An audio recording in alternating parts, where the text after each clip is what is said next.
You're watching Capital Connection from the Illinois State Capitol.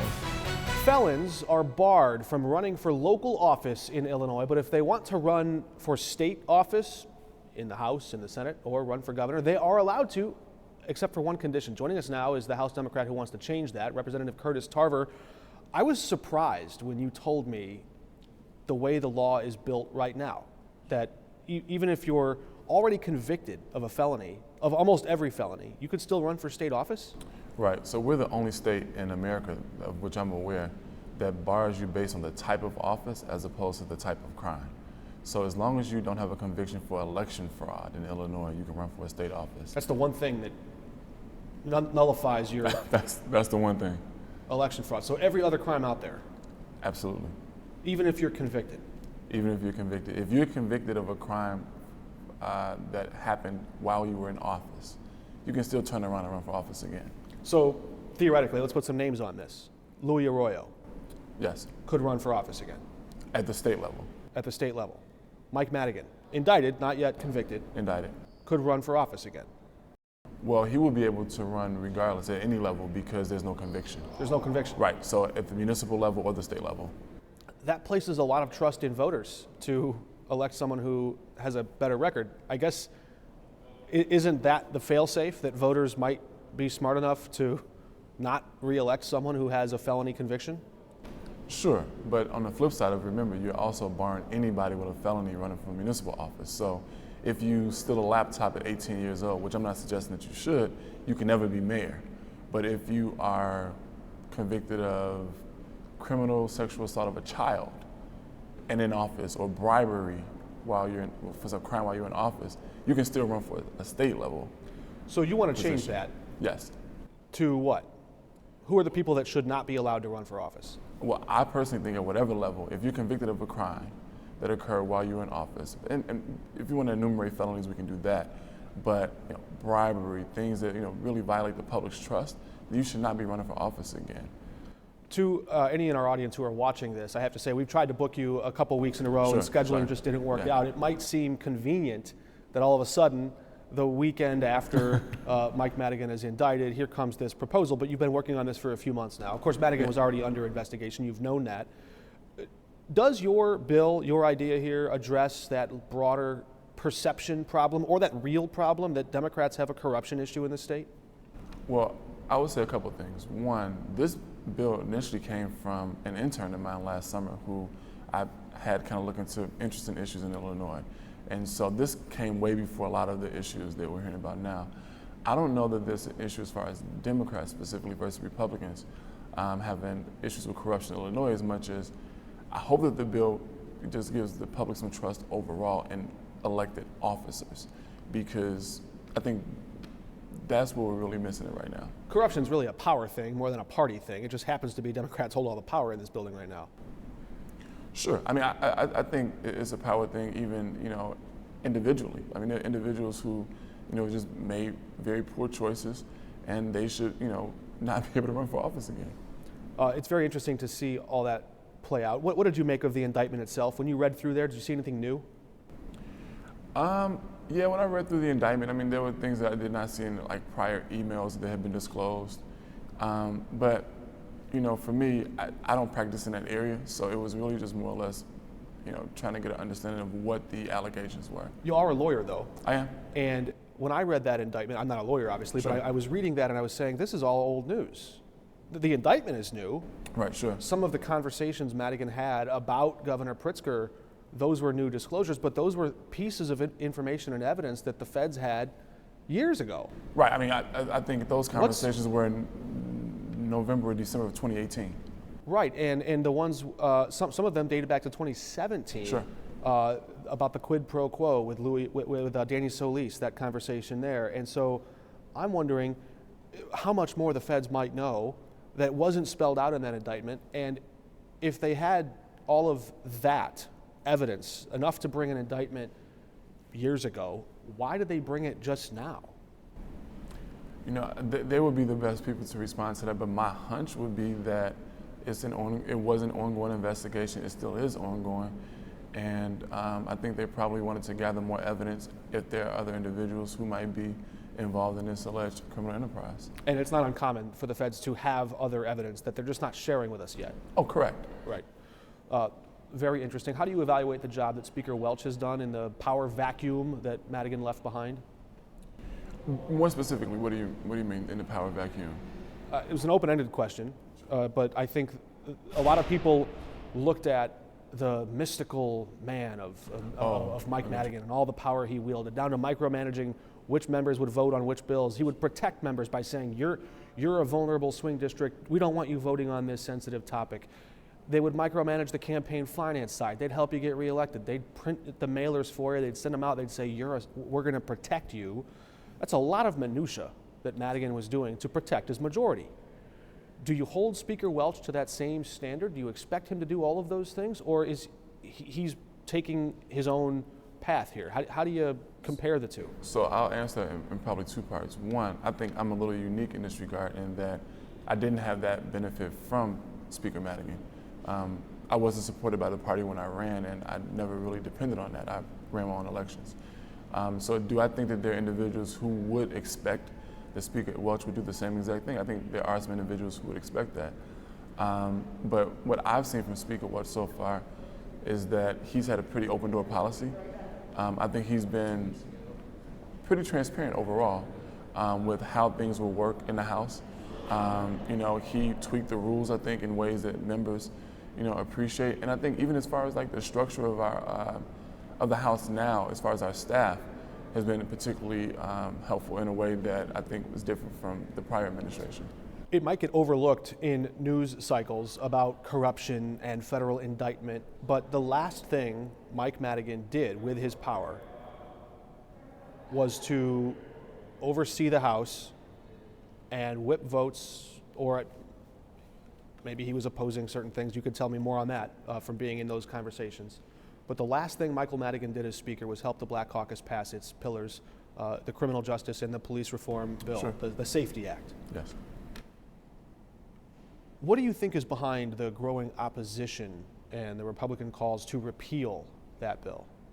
Well, I don't think that anything on the Republican side is new. I think they, were always opposed to the bill. The only time I've seen them really show up and speak in favor of bills is as they clause back some of the things that we fought for in the criminal justice reform or Safety Act. I think there are also Democrats who are in tough spots because of, they may have races, with Republicans, and so they need some talking points. And so it puts us in a difficult position because a lot of these things, have not even been implemented yet. I mean, that's been one of my frustrations across the board, is that we pass something and then we come right back and say, give us 6 more months, another 6 months for people to catch up. And I think right now the Safety Act is being blamed for a lot of things that haven't actually been put into place yet. Let's talk specifics, because Sure. the ending of cash bail wouldn't start until the beginning of 2023, is that right? Correct. So that's coming soon. But when that happens, there are still some people who could be detained without, no sum of money would get them out, correct? Correct. Pre-trial, they would be detained. So if they fit this list of forcible felonies, right?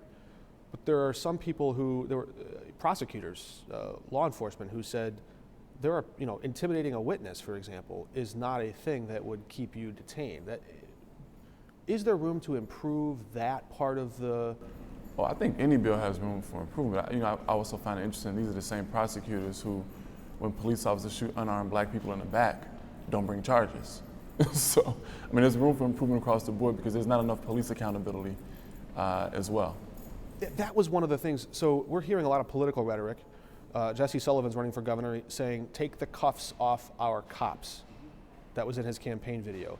You just described a very visceral scene that Right. we've seen before. Yeah. But the Safety Act, this law, would change the way a police officer can I use the term rules of engagement? Sure, I think that's fair.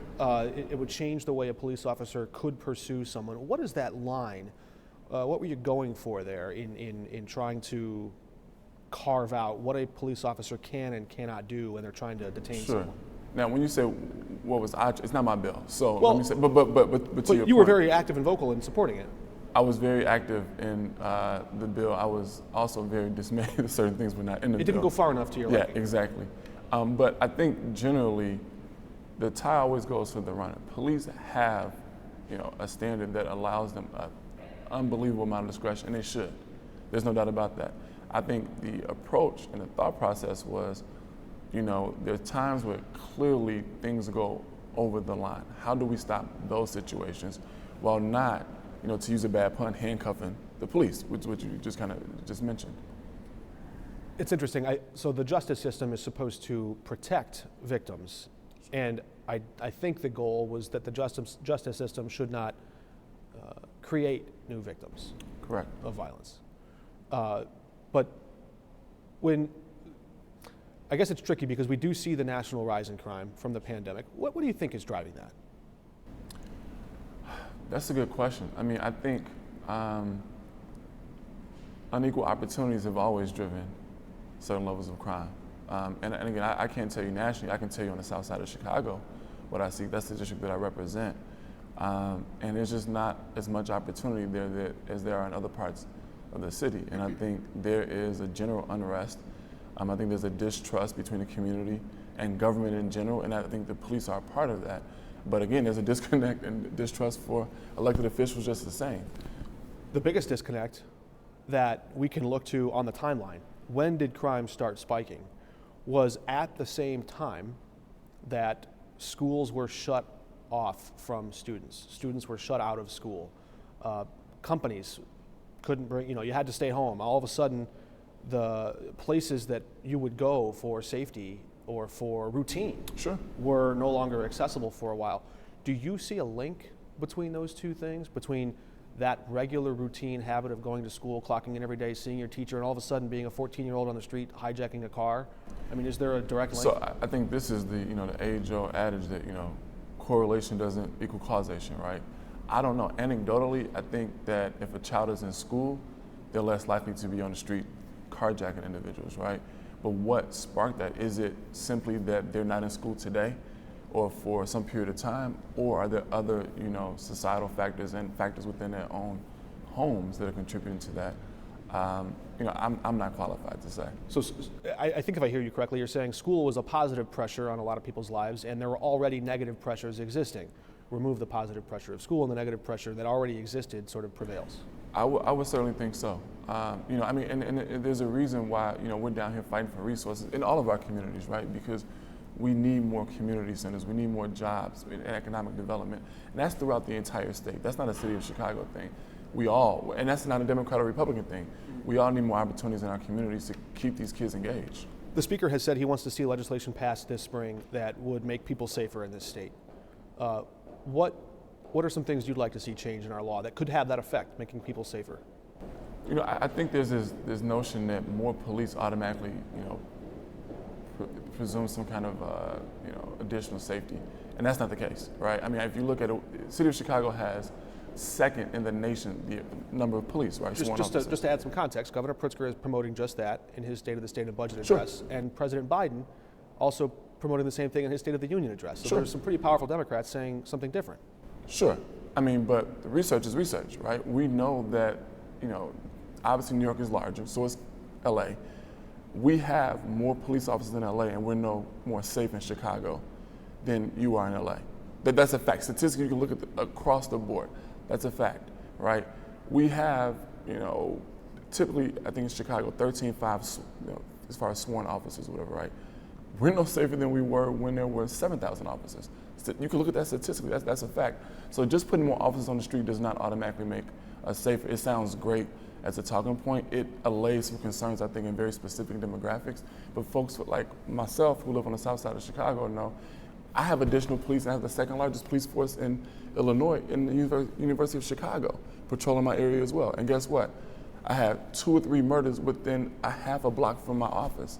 So just adding more police, I don't think, is enough. I do think that whatever package comes through, there needs to be some accountability for police so that you have more people willing to engage with police. And I think that might help solve some of these crimes that have not been solved. Okay, so let's get into that. If not more police, then what? So I'm not saying we don't need to add more police. You could be open to more police. I could be open to more police. But also, I think that, just adding more police without ensuring that we have the right type of individuals who More are coming police through the and academy. better police.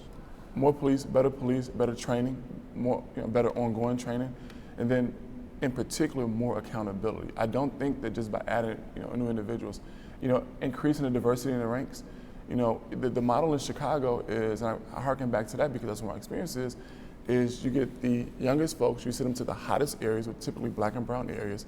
They stay there for a few years, and as soon as they can go and move to their neighborhood and patrol the neighborhood, they do that, and a new crop comes in. You never have continuity between the police in those communities and the actual community. It's a difficult conversation, and I think the pursuit of justice, the pursuit of safety is something that our country has been endeavoring for a long time, sometimes Sure. better than others, Sure. Sometimes worse than others. But when I talk to a lot of police officers, especially in the aftermath of the last year or two and the changes here, there are a lot of good officers who feel like they are just really kind of getting the short end of the stick in the public perception. They're like, look, man, I'm putting my life on the line to protect my neighbors, and I feel like all I ever get is being told that we're all failing here. Right. How do you speak to that public perception where they just, maybe the Safety Act hasn't been enacted yet, some of the things haven't taken place, but they feel like the damage is done, that wearing the badge doesn't carry as much pride as it maybe once did?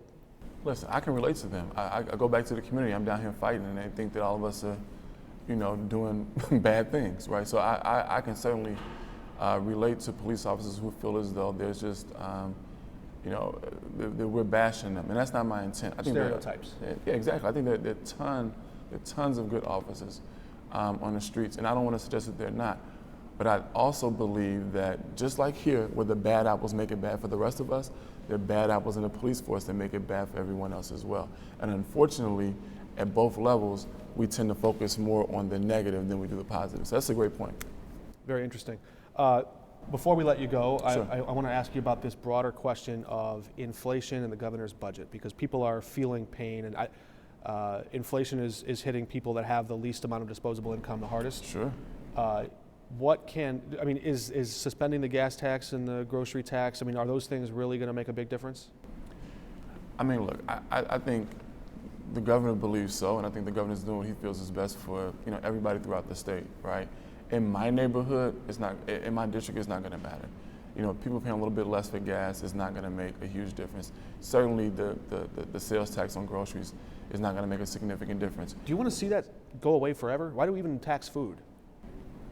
I think there's a million taxes that I would like to see go away forever. Feel free to list them. We have all the time. But what I would say is this. I think in my neighborhood, people, are more concerned about property taxes. I have a lot of seniors who are not able to stay in their home because the property taxes are skyrocketing at the same time they're on a fixed income. Do you blame former Speaker Madigan for any of that?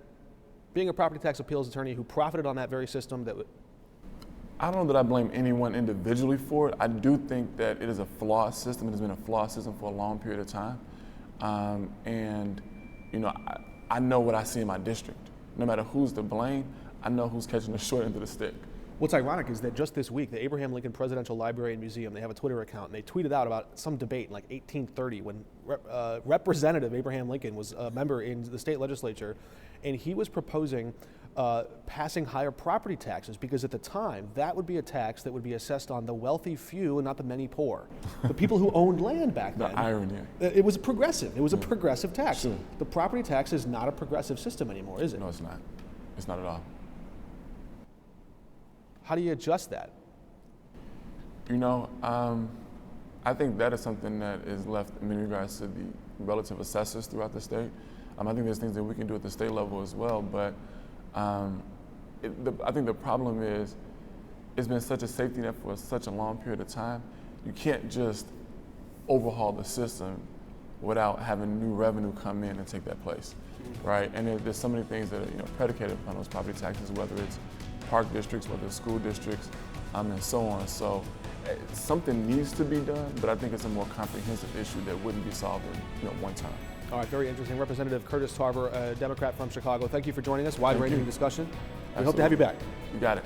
All right, we're going to be back in just a moment. Stick around.